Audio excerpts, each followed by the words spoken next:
Kwento ng pag-asa at mga kwento ng buhay dito sa Barangay Love Stories. Love Stories.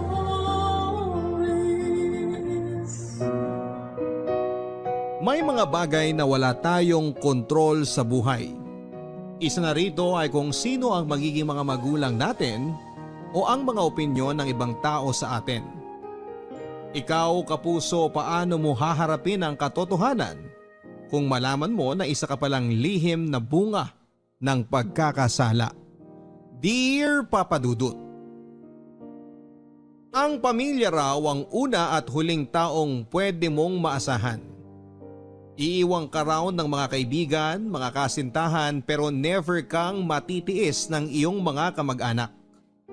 Ngunit kung ganon, ay paano na lamang pala ang kalagayan ng mga ulila na walang pamilya o ng mga ampon? Lalo pa siguro yung mga taong sa paningin ng lipunan ay bunga ng skandalo't kahihiyan. Magandang araw po sa inyo at sa lahat ng ating mga kabarangay. Ako po si Lynette, 30 years old at nakatira sa Marikina City. Pamilyado na po ako, may 2 anak at masasabi ko na sa kabila ng ating mga dinadanas ngayon dahil sa quarantine at pandemya ay medyo maayos at stable naman po ang aking pamilya. Meron po kaming franchise food business ng aking asawa at sa awa ng Diyos ay may extra pa rin kami kahit na papaano para maitulong sa mga kababayan nating nangangailangan ngayon. Ngunit kung ano man ang kaalwanan at stability na naranasan namin ng pamilya ko ngayon ay kabaligtaran po ng naging karanasan ko noong bata pa ako. Stowaway po kasi ako, Papa Dudut. Pinanganak at lumaki po ako sa Bacolod, ngunit noong 17 years old po ako ay naglayas ako sa amin at nagpa-Maynila. Kaya kung ano man ang tinatamasa ko ngayon ay masasabi ko po na bunga ang lahat ng ito ng aking sariling tapang at pagsisikap. Kahit na lumaki po ako with a silver spoon at nanggaling sa isang mayaman at maimpluwensya na pamilya. Bastarda po kasi ako, Papa Dudut, at hindi lang po basta-bastang bastarda. Anak po ako ng tatay ko sa katulong nila ng pamilya niya. At nalaman ko lang po yun noong 17 years old ako. Kaya naman sa loob din ng 17 years ay wala akong kaalam-alam na bunga pala ako ng isang skandalo at kahihiyang itinago ng mga taong nasa paligid ko at sa loob ng mahabang panahon.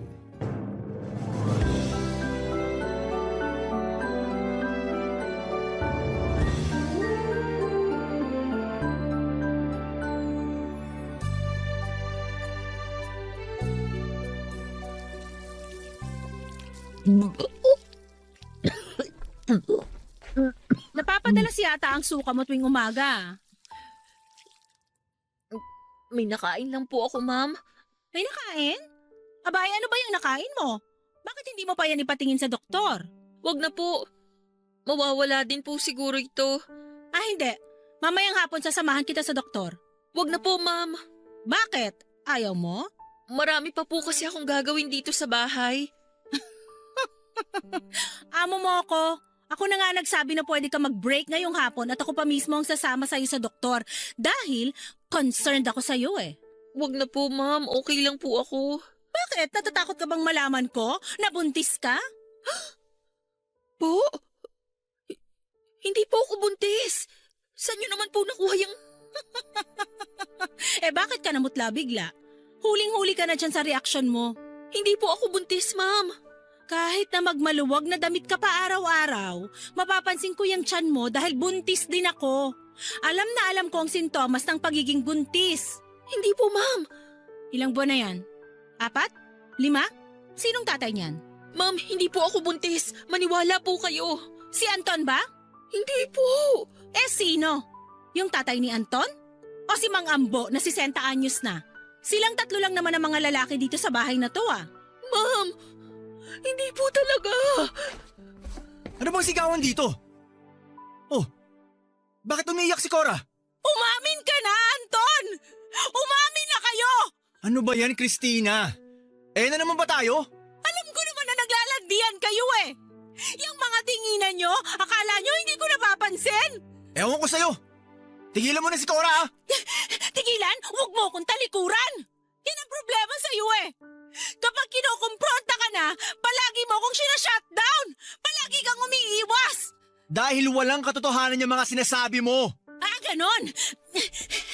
Halika, tingnan mo to. Mama, ano pong ginagawa niyo? Tingnan mo kung gaano kalaki ang tiyan ng haliparot na to.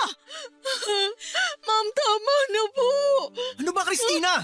Para ka na nabubuang! Dahil ginagawa niyo akong tanga. Bakit hindi pa kayo umamin? Alam naman ng lahat ng tao dito eh. Nahahalata na ng lahat na kinakabit mo tong katulong natin. At hindi ko na kayang magpanggap na wala ko napapansin. Dugo! Inudugo kayo, ma'am! Mga hayop kayo! Calm down, Christina. Christina, everything's gonna be okay. Hayop kayo! Cora, sabihin mo kay Makamo, ihanda sa sakyan! Nakunan po ang legal na asawa ng aking ama na si Anton. At dahil din po sa nangyari ay nalantad na rin po ang katotohanan na nabuntis ng ama ko ang katulong nila ng pamilya niya na si Cora. Pero hindi po siya na ipaglaban ng tatay ko dahil katulong nga lang nila ito. At dahil nga po sa nangyari ay naging malaking iskandalo po sa immediate family ng tatay ko ang pagkabuntis niya sa katulong nila. Sa katunayan ay binalak pa nga po nila akong ipa-abort. Kaya lang ay hindi talaga pumayag ang nanay kong si Cora na malalim din ang takot sa Diyos. Bilang kapalit ay kinumbinsi na lamang po ng mga magulang ng tatay ko at ni Christina na kunin ako at palabasing tunay na anak ni na Anton at Christina upang makaiwas po sila sa kahihiyan. At bilang pangumpromiso ay nakiusap po ang nanay kong si Cora na hindi siya tanggalin sa trabaho para rin maalagaan niya ako kahit na papaano. Pareho po kasing maimpluwensya ang pamilya ng tatay ko at ni Christina sa probinsya. Sa katunayan ay nagbabalak pa po noon na tumakbo bilang board member ang tatay ni Christina. Kaya naman maski siya ay wala na ring nagawa ng ipuwersa sa kanila ng mga magulang nila na itago ang iskandalo sa pamamaraan ng pag-ampun sa akin at pagpapalabas sa ibang tao na ako ang ipinagbuntis niya. At 2 taon matapos po akong isinilang ay nabuntis pong muli si Christina. Nagsilang siya ng isang lalaki si JR na wala kong kalam-alam ay half-brother ko lang pala.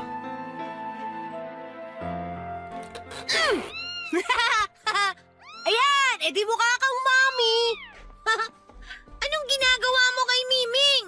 Bitiwan mo nga siya! Ano ba ang problema mo? Bakit mo sinasaktan yung pusa ko? Naglalaro lang naman kami! Naglalaro? Minasking tape mo yung pusa! Ang OA mo naman!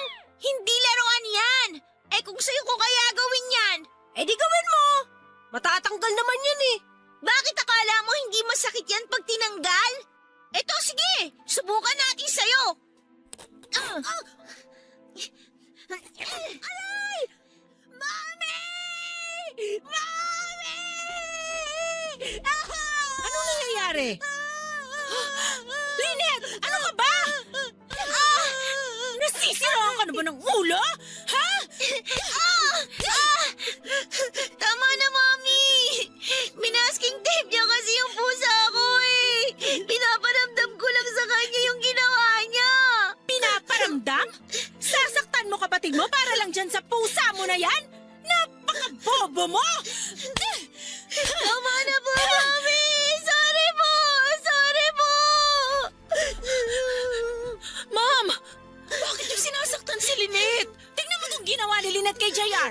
Namumula ang kilay, minasking tape at saka tinanggal. Lynette, bakit mo ginawa yun? Yaya! Yaya! Hindi ko naman po sinasadya. Minasking tape niya kasi si Miming eh. Habang tumatanda yung batang yan, sumasama ang ugali. Bukas na bukas, itapon mo yung pusa na yan, Cora. Wag! Anong wag? Pagsisimulan pa ng away nyo yan. Bukas ayoko nang makita yung pusa na yan dito. At kahit na kailan, ayoko nang makakita ng mga alagang hayop dito. Be! Buti nga sa'yo! Buwisit ka talaga, JR! Ano ba? Sinabi ko nang tumigil ka na eh! Tama na! Tama na ho! Kinabukasan ay hindi ko na nga po nakita ang aking alagang kuting papadudot. Tandang-tanda ko, hindi po ako matigil sa kakaiyak noon. Napakasakit po sa dibdib ko dahil kuting lang po yun na galing kalsada at sumunod sa akin sa pag-uwi ko. Akala ko po'y na-rescue ko na siya, ayun pala'y ibabalik din siya sa kalsada. Medyo nahimasmasan lang po ako ng konti noon nang sinabi sa akin ni Nanay Cora na hindi naman daw niya itinapon ang kuting, kundi ay ibinigay daw niya sa kamag-anak nila para masigurong mapupunta ito sa mabubuting mga kamay. Sa totoo lang po papadudot, bata pa po ako ay may pakiramdam na akong ampon ako. Kahit na kamukhang kamukha ko po ang tatay ko. Bata pa kasi ako ay never ko na pong naramdaman na mahal ako ng itinuturing kong nanay na si Christina. Maski ang mga lolo at lola ko ay cold ang pakikitungo sa akin. At halatang may paborito po silang lahat, si JR. Ang tatay ko naman po ay sala sa init, sala sa lamig.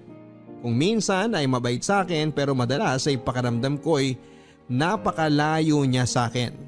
At sa loob po ng mahabang panahon ay binagabag ako kung ano ba ang mali sa akin. Inisip ko kung ano ba ang pagkukulang ko. Masipag ako mag-aral, may itsura naman ako, masunuri naman ako. Iniisip ko noon ay baka dahil babae kasi ako at mas pinapapaboran nila si JR dahil siya ay lalaki. Yun pala ay mas malalim ang kadahilanan at higit sa lahat ay wala naman pala akong kasalanan. Sa loob ng mahabang panahon ay si Nanay Cora lamang ang pakiramdam ko'y kakampi ko sa bahay na yon. At may mga araw na iniisip ko na sana'y siya na lamang ang naging nanay ko. Wala akong kaalam-alam na yon pala ang totoo. Barangay Love Stories. Barangay Love Stories. Ang mga Kapuso shows mapapanood at mapapakinggan din abroad via GMA Pinoy TV, GMA Live TV at GMA News TV channels. Para mag-subscribe, visit www.gmapinoytv.com. Follow us also at GMA Pinoy TV on Facebook, Twitter, Instagram, YouTube, Viber, and TikTok for the latest updates on Kapuso programs, artists, events, promos, and more. Salamat, Kapuso! Barangay Love Stories. Barangay Love Stories. Noong 16 years old po ako sa kasamaang palad ay na-stroke po si Nanay Cora at hindi na niya naigalaw ang kalahati ng katawan niya. Dahil sa mga nangyari ay pina-early retirement na po siya ng mga lolo at lola ko. Sobrang lungkot ko po noon, papadudot. Mula pagkabata hanggang 16 years old ako ay si Nanay Cora na ang nagpalaki at umaruga sa akin. At ang tanging naging kakampi ko sa bahay na yon. Pero ano nga ba naman ang magagawa ko? Tadhana na ang may kagustuhan noon. At nang sinundo si Nanay Cora ng kanyang nakababatang kapatid na lalaki ay grabe po ang iyakan naming dalawa. Kaya naman kahit na may kalayuan ang bahay ng kapatid ni Nanay Cora sa bahay namin, ay dinadayo ko po ito isang beses sa isang linggo. Pareho na pong patay ang mga magulang ni Nanay Cora. At ang kapatid naman po niya ay may sariling pamilya na. Mabuti na nga lang din po at mababait din ang kapatid at pamilya nito at marunong tumanaw ng utang na loob. Kaya buong puso din nilang kinupkop si Nanay Cora. Si Nanay Cora kasi ang naging breadwinner sa pamilya nila at siya rin ang nagpatapos sa pag-aaral ng kapatid niya.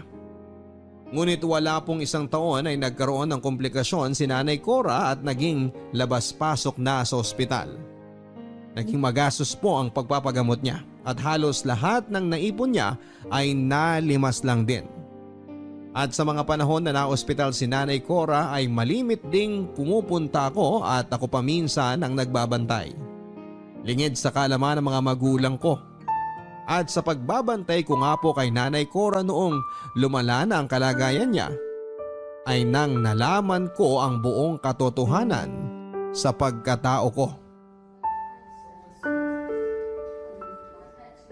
Nanay Cora! May sorpresa po ako sa inyo. Ano yun? Taran! Ito po, dinala ko kayo ng grapes. Naku, maraming salamat. Paborito ko yan eh. Sige po, subuan ko po kayo. Nahugasan ko na naman po ito. Sige, dyan mo na lang muna. Busog pa rin ako eh.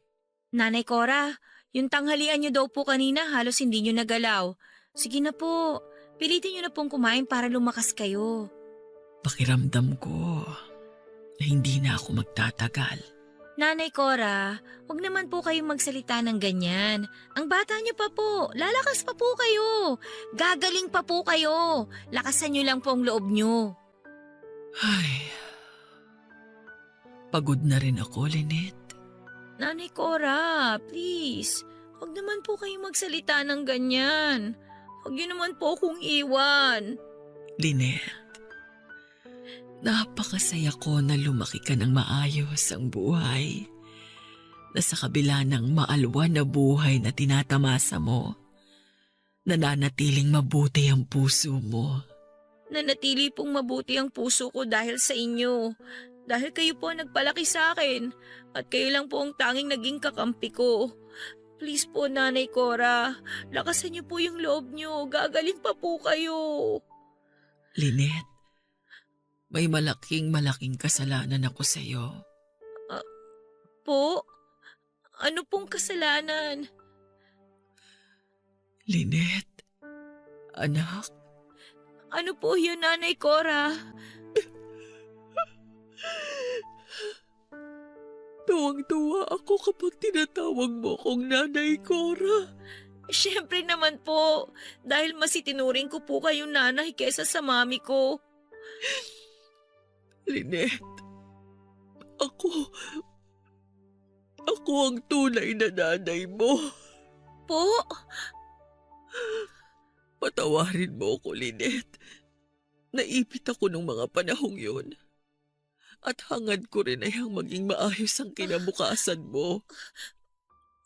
Pero kahit na kinuha ka nila sa akin, hindi ako pumayag na magkalayo tayo. Ipinaglaban kita. Kaya pumayag sila na manatili ako bilang katulong sa bahay ninyo. Para pwede pa rin akong magnanay-nanayan sa'yo. Ano po? Hindi ko po maintindihan. Hindi ko tunay na magulang sina Mami at Daddy. Pinaampun niyo lang po ako sa kanila. Lynette, ang daddy mo, totoong ama mo. At ako naman, ang totoong nanay mo. Po? Nagkaroon kami ng sikretong relasyon ni Anton bago pa sila nagkakilala ni Christina. Minahal ko siya ng higit pa sa sarili ko. Pero hindi niya ako ipinaglaban. Nabuntis niya ako. Patawarin mo ako, Lynette, kung inilihim ko ito ng matagal na panahon sa'yo. Hindi. Hindi po ako naniniwala. Lynette, anak. Aalis na po muna ako. Pasensya na po kayo. Lynette!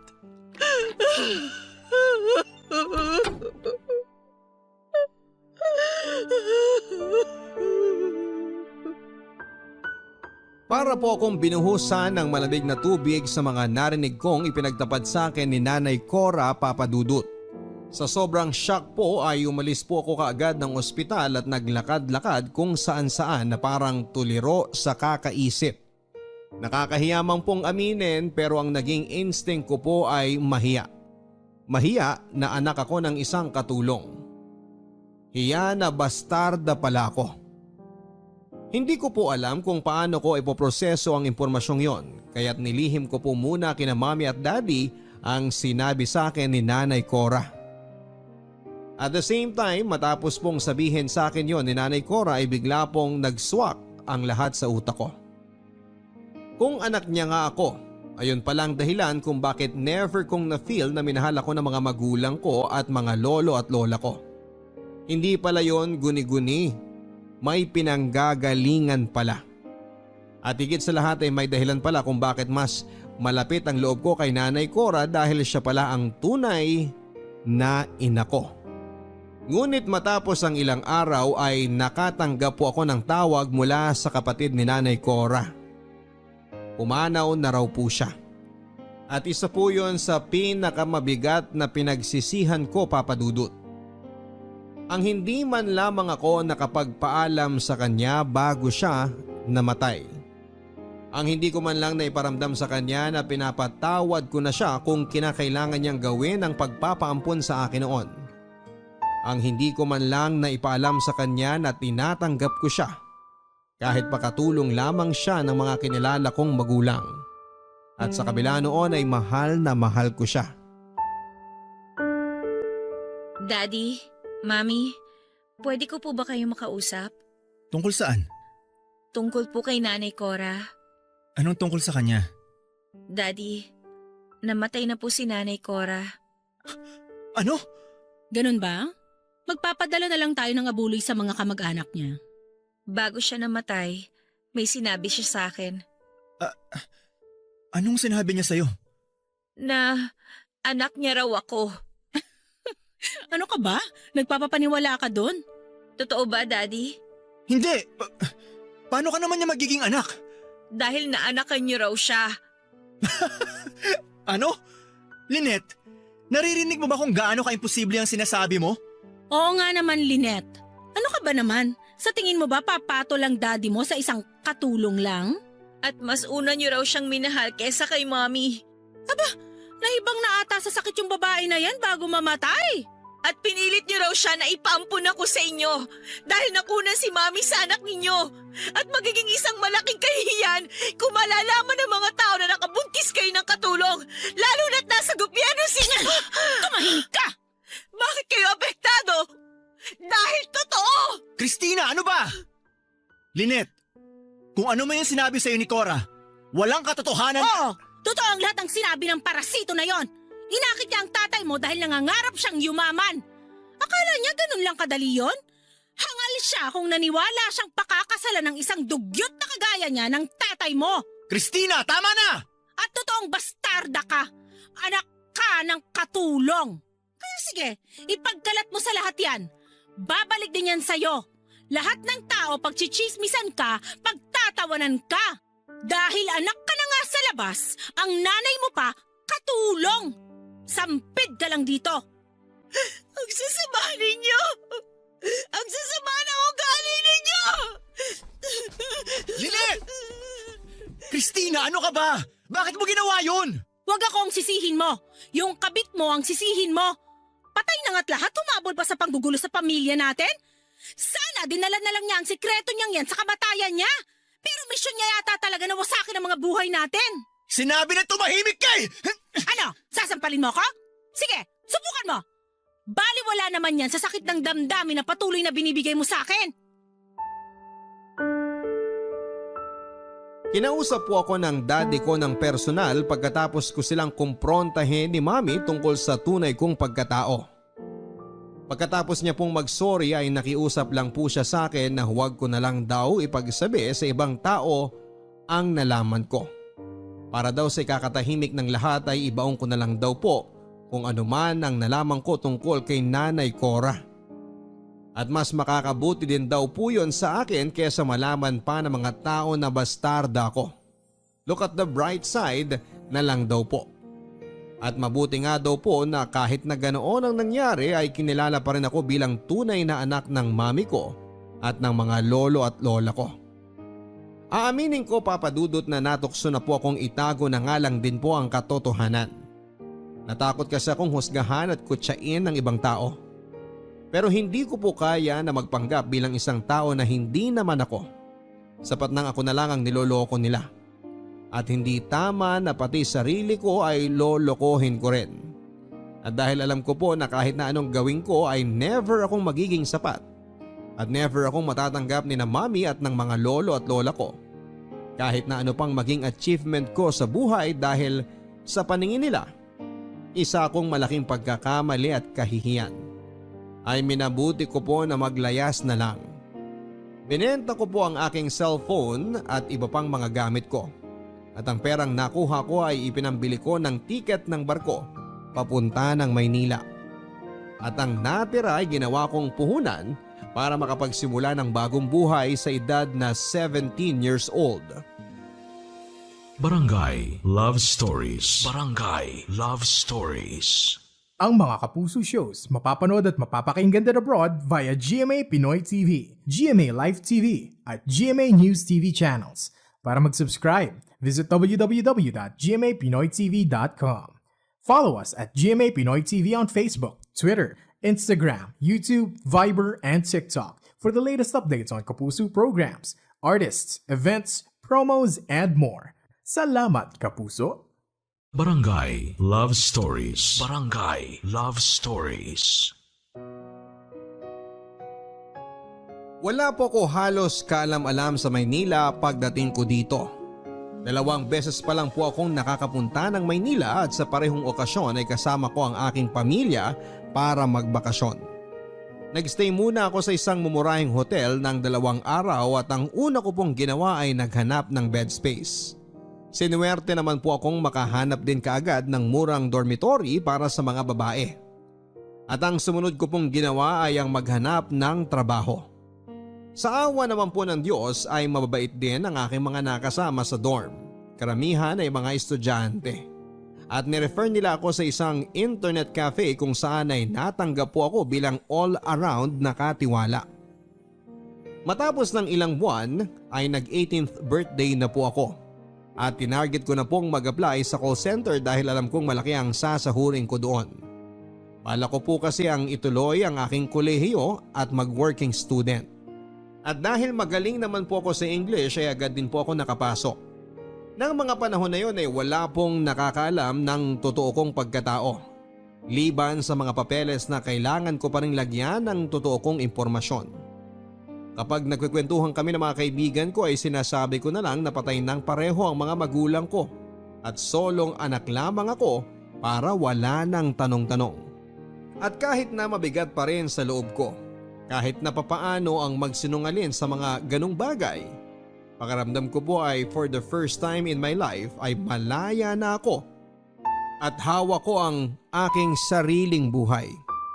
Ngunit isang araw ay nagulat na lamang po ako nang sinabihan akong may bisita raw na naghahanap sa akin sa dorm. Ang tatay ko. Sigurado kang kape lang ang order mo? Busog pa ho ako. Bakit ba kayo nandito? Lynette, ang tagal kitang ipinahanap. Bakit? Hindi ba obvious na naglayas ako at ayoko na sa bahay na yon? Lynette, hindi naman kita pipilitin na bumalik sa atin. Ang sa akin lang, please keep in touch. Kahit na anong mangyari, ama mo pa rin ako. Hindi ko ho kailangan ng tulong ninyo. Lynette, please. Patawarin mo na ako. At huwag kayong mag-alala. Kung naparito kayo para siguraduhin na wala akong pinagsabihan ng lihim ninyo, huwag na kayong mabahala. At wala rin naman sigurong matinong tao na gugustuhin ipagkalat sa mga tao na bastarda at unwanted child siya. Lynette, hindi ako naparito para dyan. I was worried about you. Sobra ako nag-alala nung umalis ka. Hindi ako makatulog kakaisip kung napano ka. Hindi ako pinapatulog ng konsensya ko. Well, ngayon nakita niyo na nabuhay at maayos ako, pwede na kayo makatulog na mahimbing. Isa pa, 18 years old na ako, kaya legal na akong mabuhay ng mag-isa. Lynette, alam kong marami akong pagkakasala pero please, paniwalaan mo na hindi ka bunga ng pagkakamali, okay? Minahal ko ang nanay Cora mo. Binata pa ako noon. Ni hindi ko pa nga kilala si Christina, nagmamahalan na kami ni Cora. Walang kwenta ang pagmamahal na hindi kayang ipaglaban. Sinasabi niyong minahal niyo si Nanay Cora, pero ang pinakasalan niyo si Christina? Ni hindi niyo pa siya binigyan man lang ng respeto na itigil ng relasyon ninyo nung ginawa ninyong girlfriend si Christina. Ginawa niyo pang kabit si Nanay Cora! Patawarin mo ko.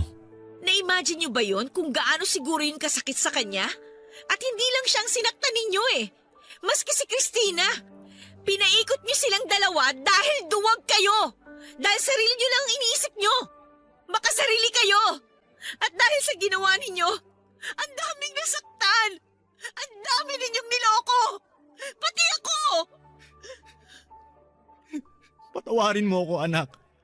Tama. Tama ang lahat na sinabi mo. Naduwag ako. At ngayon, huli na ang lahat. Please, Lynette. Bigyan mo naman ako ng isa pang pagkakataon para maging mas mabuting ama sa'yo. Hindi ko na ho kailangan ng tulong ninyo. Matanda na ako at may sarili na akong buhay. Lynette, anak. Please. Nagmamakaawa ako sa'yo. Parang awa mo na. Hayaan mo makabawi ako sa'yo. At kay Cora. Hindi. Tama lang yan na makonsensya kayo habang buhay. Salamat ho sa pagpunta dito. Alis na ako. May trabaho pa ako. Sumubok pa pong kumontak ang ama ko sa akin pero hindi ko na po ito pinansin. Sa katunayan, kapag birthday ko po o kaya'y Pasko ay nagpapadala po ito ng pagkain o regalo na palagi ko rin pong pinababalik at tinatanggihan. Ngunit kahit pala ilang beses ko po itong ipinababalik ay patuloy pa rin po ang pagdating ng mga regalo tuwing may okasyon. At maski nang makagraduate na po ako at lumipat na po ako ng apartment, nang mas nakaipon na ay natuntun pa rin po ako ng messenger ng ama ko. At syempre tinanggihan ko pa rin ang mga regalong galing sa kanya. Hanggang sa na-promote na nga po ako bilang team leader sa call center na pinagtatrabahuhan ko. Nagka-boyfriend and eventually ay nagpakasal na rin at nagkapamilya. Pero panay pa rin po ang dating ng mga regalo ng tatay ko tuwing may okasyon. At siguro ay dahil na rin sa messenger niya ay nagiging updated na rin siya sa mga nangyayari sa akin. At isang araw po ay nagulat na nga lang po ako nang dumating ang ama ko sa bahay namin. Pero hindi ko po siya pinapasok at sinabi kong hindi ko ipapakita ang mga apo niya. Bagay na alam kong dinibdib niya ng husto. Hanggang sa isang araw ay kinontak po ako ng messenger ng ama ko na wala namang okasyon. Ibinalita nito na may stage 4 cancer na raw ang ama ko at mukhang hindi na magtatagal pa.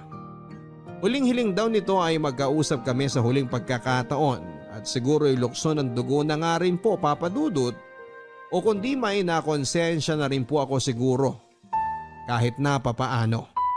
Kaya't naisipan kong bumalik sa probinsya kasama ang pamilya ko and for the first time ay magkakaroon na kami ng totoong closure ng ama ko.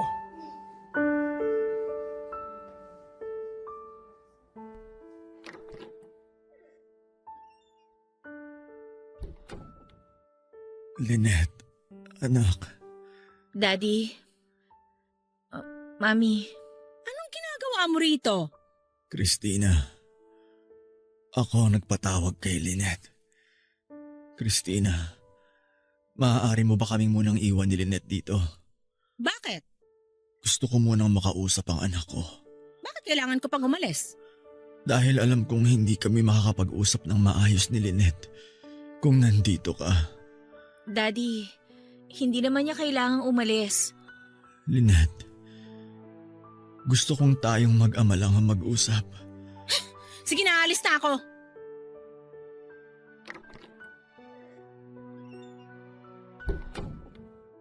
Bakit niyo pa ho pinaalis si Mami? Dahil ayaw kong marinig niya ang sasabihin ko. Lynette, patawarin mo na ako. Huwag niyo na po masyadong i-stress ang sarili niyo. Lynette, ang dami kong pagkakamali na nagawa sa buhay. At ayoko mamatay nang hindi ko itinatama yon. Sa'yo, sa nanay Cora mo. Huwag niyo na pong alalahanin yun. Sigurado akong matagal na kayo napatawad ni Nanay Cora bago pa man ninyo hingi ng kapatawaran niya. Patawarin ninyo ko, Lynette. Patawarin niyo ko ng nanay Cora mo. Naging mahina ako. Hindi ko kayo ipinaglaban. Nagpadala ako sa takot sa mga magulang at sasabihin ng ibang tao. Naging makasarili ako.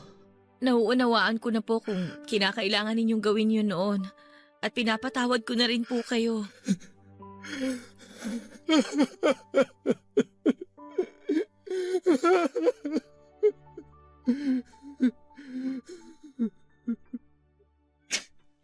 Maraming salamat, Lynette. Maraming salamat. Tahan na po. Huwag niyo na po masyadong i-stress ang katawan ninyo. Lynette, bayaan mo ako na itama ko ang lahat, okay? Para sa pamilya mo, sa mga apo ko,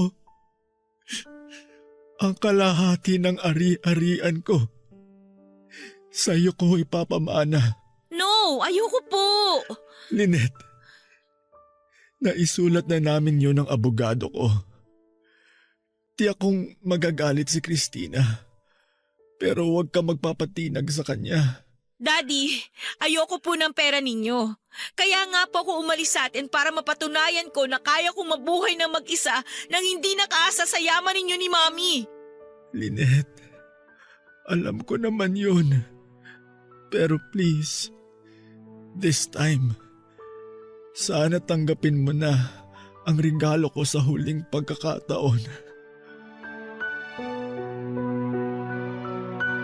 Parang hindi na po ma-stress pong lalo si Daddy ay sinabi ko na rin po na tatanggapin ko ang mana ko kahit na wala naman talaga akong balak na kunin yon.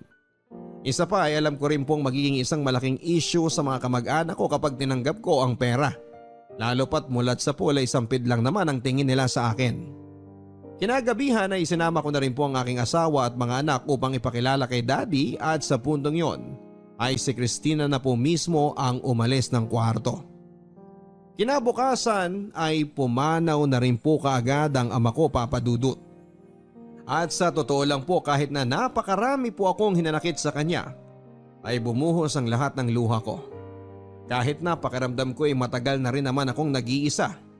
Sa puntong yun ay biglang nilunod po ako ng realidad na ulila na ako at patay na ang parehong taong naging dahilan ng pagkakasilang ko sa mundo. At kahit papaano ay nagpapasalamat ako at lumambot ako sa huling pagkakataon at nakipag-ayos sa ama ko bago siya lumisan. Sa halip na umuwi ay nagpasya po kami mag-asawa na magstay na lamang po muna kami ng pamilya ko sa probinsya hanggang sa lamay ng daddy ko. Ngunit unang gabi pa lamang po ng lamay ay hindi na maganda ang dinanas namin. Parang mga multo po kami doon, walang pumapansin na talagang ipinaramdam ng lahat, lalo na si Christina na hindi kami welcome doon. Samantala ang ibang mga malalayong kamag-anak naman at mga kakilala ay tinitingnan kami at pinagchichismisan. At ang iba'y makikipag-usap lamang para mag-fish ng impormasyon kung bakit ako nawala at ano nga ba ang nangyari. At sa puntong yun ay narealize ko po na kumalat na yata ang chismis sa aming lugar tungkol sa tunay kong pagkatao. At dahil sa mga naging karanasan sa unang gabi ng lamay, ay minabuti ko na lamang po namin ang pamilya ko na magstay na lamang sa hotel at huwag nang pumunta sa lamay at ang puntahan na lang ay ang mismong libing ng aking ama. Sa katunayan nga po ay nagpasya na rin po ako na huwag nang isama ang pamilya ko sa libing dahil alam kong mas marami ng tao doon. At baka dumating na rin ang half-brother kong si JR na alam kong kasing lalalang ng ugali ni Christina. At nang pumunta po ako sa libing ay hindi nga po ako nagkamali ng inaakala. Oh, andito ka pa pala. Magpapaalam lang ho ako kay Daddy. Wow! Buti naman at naisipan mong dumaan. Hindi ba nakakaistorbo sa paglalamierda ng pamilya mo yung pagpunta nyo dito? Ano? Hindi kami naglalamierda. At saka teka, bakit bigla yata ang big deal ang pagpunta ko dito ngayon? Nung nasa lamay ako, parang multo ang pakikitungo ninyo sa amin ng pamilya ko ah. Anong gusto mo? Magpa-party kami na bumalik ka? Ang problema sa'yo mula noon hanggang ngayon, gusto mo nasa iyo ang atensyon. Excuse me? Kaya nga ako umalis di ba? At saka bakit parang ang lakas yata ng loob ninyo ngayon na mag-eskandalo? Bakit? Natanggap niyo na ba na alam na ng buong barangay na anak ako ni Daddy kay Nanay Cora? Walang hiya ka? Hoy! Kung bumalik ka lang dito para manggulo, pwede ba umalis ka na lang? Lumalabas yung ugaling katulong mo eh. Huwag mo madamay-damay dito ang Nanay Cora ko, ha? Yang ugali mo, mga ugali ninyo, masahol pa sa hayop! Ang sabihin mo, kaya ka bumalik dito para mag-abang at magbaka sakali kung may makukuha kang mana kay Anton. Excuse me!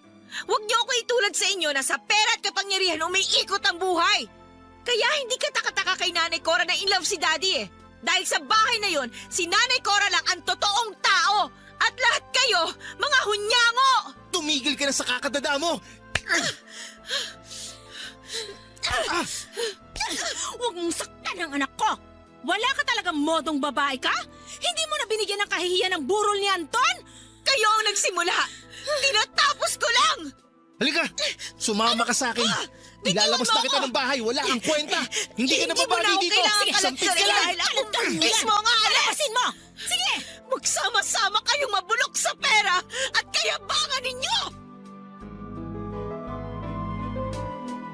Sa puntong yon ay nawala na po talaga ako ng pagtitimpe at pinatulang ko na ang pang-aalipusta ni Christina at ni JR.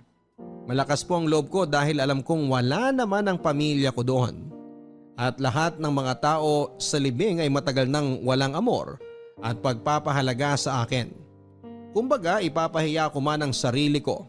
I have nothing to lose sa mga taong yon.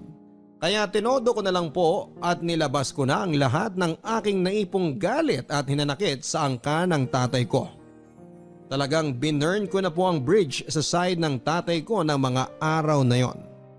Pero matapos lamang po ng ilang linggo ay kinontak naman po ako ng abogado ng tatay ko para daw pag-usapan namin ang last will nito at ang mamanahin ko. Sinabi ko po na hindi po ako interesado sa mana, pero nangulit pa rin po ito ng nangulit. Hanggang sa blinako na nga lang po ang number. Pero isang araw ay nagulat na lamang po ako na ang pinakasusok lamang kong 2 tao ay kumontak sa pinto ng bahay namin, Papa Dudut.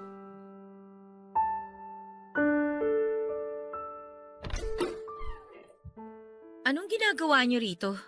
Magandang araw ho. Ma'am Lynette, pasensya na po sa abala kung nabigla kayo sa pagdating namin. Hindi kasi kayo sumasagot sa tawag at hindi namin kayo makontak. Kaya naisipan na ni na Ma'am Christina na kami na ang pumunta sa'yo. Hindi ba't sinabi ko na nga po na ayoko niyang mana na yan? Makakaalis na po kayo. Sandali! Ano ba? Tingnan mo tong taong to. Napakagaspang talaga ng ugali mo eh, no? Ang haba-haba ng binyahe namin, tapos pagsasarahan mo lang kami ng pinto? Sinabi ko bang pumunta kayo dito? Sinabi ko na naman dyan sa abogado ninyo na ayoko na ng mana na yan eh.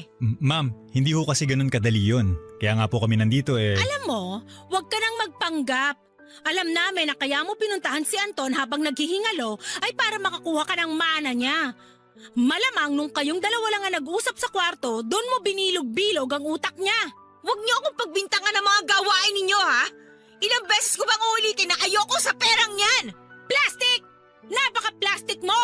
Kunwari ka pang ayaw mo, alam mo naman na kapag nasa kasulatan na, mahirap nang mabago. Pwes, wala akong pakialam! Mabulok yung pera na yan! Umalis na kayo! Ma'am, teka lang. Ma'am Christina, Sir JR, huminahon po tayong lahat. Pag-usapan natin kung paano gagawin natin dito. Napakawalang hiya mo! Basang-basa ko niyang ginagawa mo eh. Ginagantihan mo lang kami. In the first place, Mommy, napa-DNA test niyo ba tong peking anak ni Daddy? Baka naman mamaya anak lang yan sa kung sinong lalaki nung katulong natin. Ang kapal na mukha mo pagsalitaan si Nanay Cora ng ganyan? Tandaan mo ha, siya pa rin ang nagpalaki sa'yo. Wala akong pakialam. Sinira ng nanay mong katulong ang pamilya ko. At bakit? Sa tingin mo, hindi rin nasira ang buhay ko sa pagkakasala ng tatay natin? Sir, mga ma'am, pag-usapan natin to ng maayos. Sige, bilang ipinipilit nyo rin naman na gusto ko yung mana na yan, o pues, nagbago na ang isip ko. Kukunin ko na talaga yan at nang makuha nyo ang hinahanap nyo. Walang hiya ka, talagang babae ka! Labas din ang Ma'am, tunay mo sandali! ano! Sige, Mami! Huminahon na kayo! Sige! Sandali! Ipakita ito sa linet na yan! Ma'am! Kapal na mukha niyan! Tigilan mo na ako ha! Kung ayaw mong kasuhan kita, Nasa bahay ko pa kayo. Trespassing kayo. Marami na akong perang pwedeng lustayin sa pagpapakulong sa'yo. Layas! Tinanggap ko po ang ipinamana sa akin ng ama ko, Papa Dudut. Sa totoo lang ay medyo malaki po talaga ang iniwan niya.